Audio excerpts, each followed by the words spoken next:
Hey everybody, I'm going to go over the instructions for the signature assignment. And this particular signature assignment is critical analysis creativity, and it's a found object assemblage and reflective paper. So these are the components of the project. There's an assemblage sculpture that's made out of found objects. There's a reflective paper where you talk about your creative design decisions. And then next week, I'll assign a discussion exhibition board for both my online and my face-to-face classes. So these are the components explained.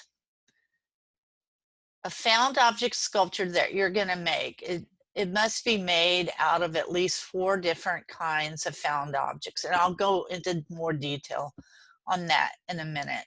A photograph of you holding the sculpture that you made that would be included in your reflective paper and on the discussion board. And then the reflective paper on your creative decision-making process. The photograph is going to be cut and pasted into the reflective paper, and the paper will serve as your document that you are submitting for this assignment. And once again, we'll be doing it through the signature assignment portal, and you'll do it pretty much basically the same way that you did the photography assignment.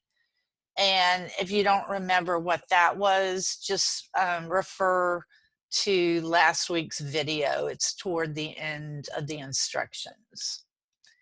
So these are the supplies that you're going to need for the sculpture project. Don't buy anything new, in part because that's part of the requirements, but in part because I want you to be safe and stay home and practice social distancing.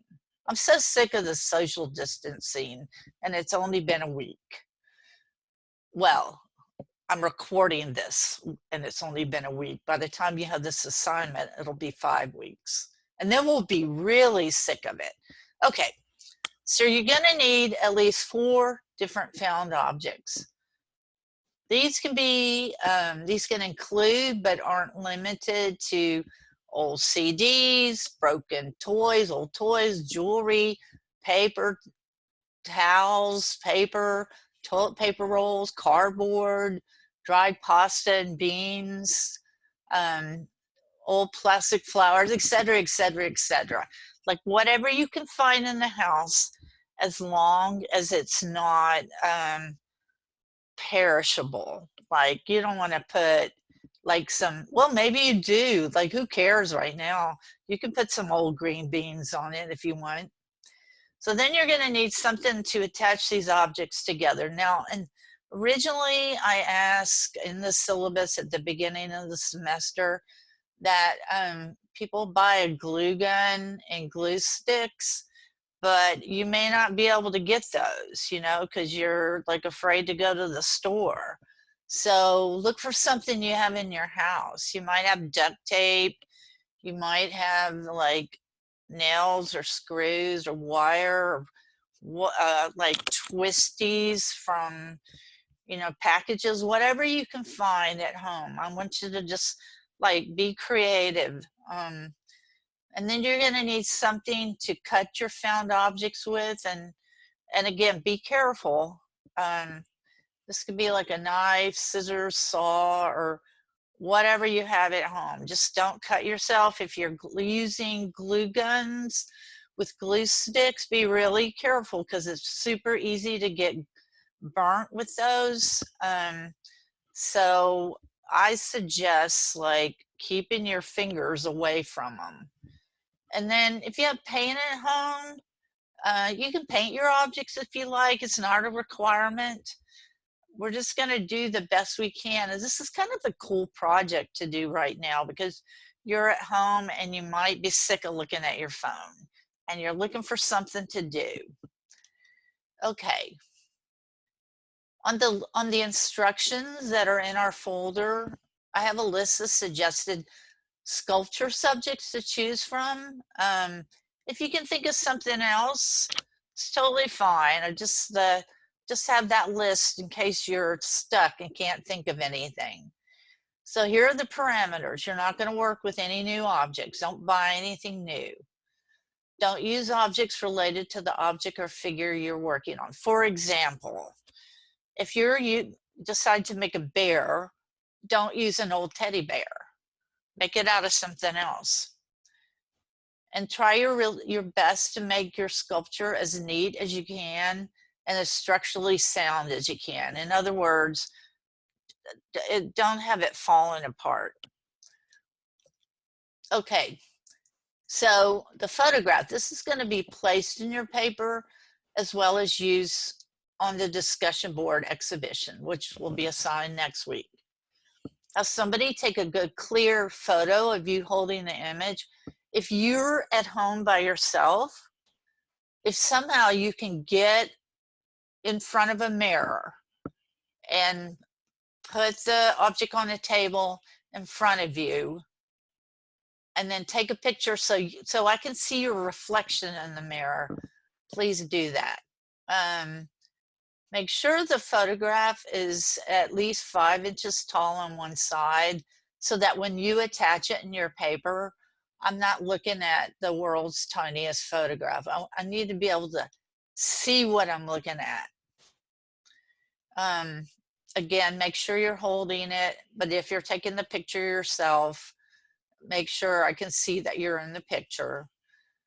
Make sure I can make out the sculpture. Like if I've had people take photographs of their sculptures and they're so tiny, like the sculpture themselves, I can't see what I'm looking at. Also make sure that the photograph's clear and well lit. Again, if it's too dark, then I can't see what you're holding. I can't see what I'm looking at. Just like if you take it and you look at it and it's too dark, take it again. Okay, so there's going to be a reflective paper. The questions for the reflective paper are in the instructions. I'm not going to go over those, but I'm going to go over the formatting.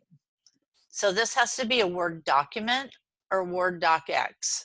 If you submit it in any other form, I'm not going to grade it. Please save and name your Word document file as your first name, first and last name, CACT. Your paper is going to have 12-inch borders. I mean, not 12-inch borders.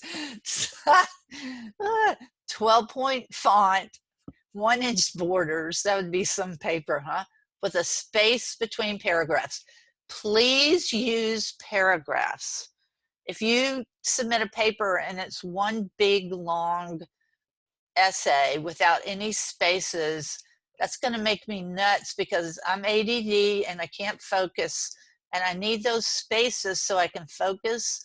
But another reason to put spaces between your paragraphs is because I'm still laughing at 12-inch borders, is because those spaces give the reader time to pause and think about what they just read.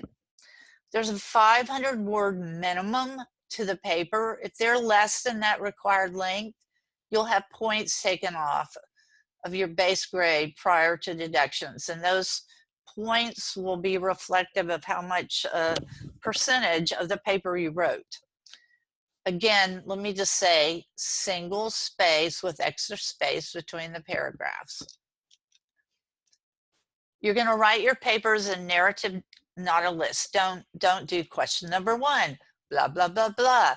Question number 2, blah, blah, blah, blah. Write it like it's a narrative. Use full sentences and logical paragraph transitions. Follow the order of the instructions on content when discussing the various requirements. Don't jump around. Follow that order that I set up. It's there for a reason, and it'll help your paper be more organized. On the first page of your paper, include your name, the name of our class, the date, a title, and the photograph of you holding the sculpture.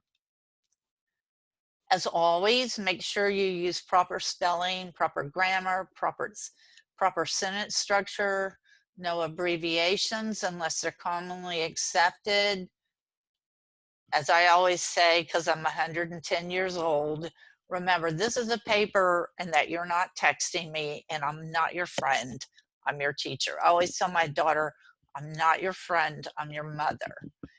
Do capitalize the pronoun I, otherwise I'll go crazy. I'm already going crazy because I'm wandering around at home. It's just me and my dog and I'm not seeing any people, and you don't want me to go crazier.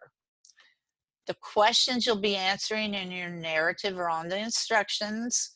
And again, if you can't like figure out how to get into the signature assignment portal, or really like the best way, like if you're looking at our Blackboard page and you see where it says signature assignment, critical analysis, creativity, just double click on that and that's going to open up the portal. Again, for this assignment, you're attaching this, you're attaching your document to it. There's this one thing on the assignment portal that says write submission. You're not doing that. You're just attaching your paper to the submission. Don't forget to press submit. I've had people attach their paper. I don't know how they do it. Like they attach their paper and I guess then they shut their computer down and they don't submit it. Or maybe that's just an excuse they use because they forgot to do it in time. But make sure you press submit. And then please proofread your paper. And there's this, because you don't get to do rough drafts on this. So there's this 4-tiered method. So first is the word underlined in red. Well, that probably means it's misspelled, although every time I spell my own last name, it says it's misspelled. So you have to use your own judgment on it. Is it underlined in blue? Well, that possibly means there might be spacing issues or a grammatical issue, but it's not always right. It's right a lot of the times, but it doesn't catch everything. Then read your paper over at least twice. Read your paper out loud to see if it makes sense. And then get somebody else to look at it to see if it makes sense to them. Okay, I think that's it. That's it. Yay. I hope this is a relaxing assignment. And I miss you all, even in those of you in my online class. So next week, I'll post the discussion board instructions.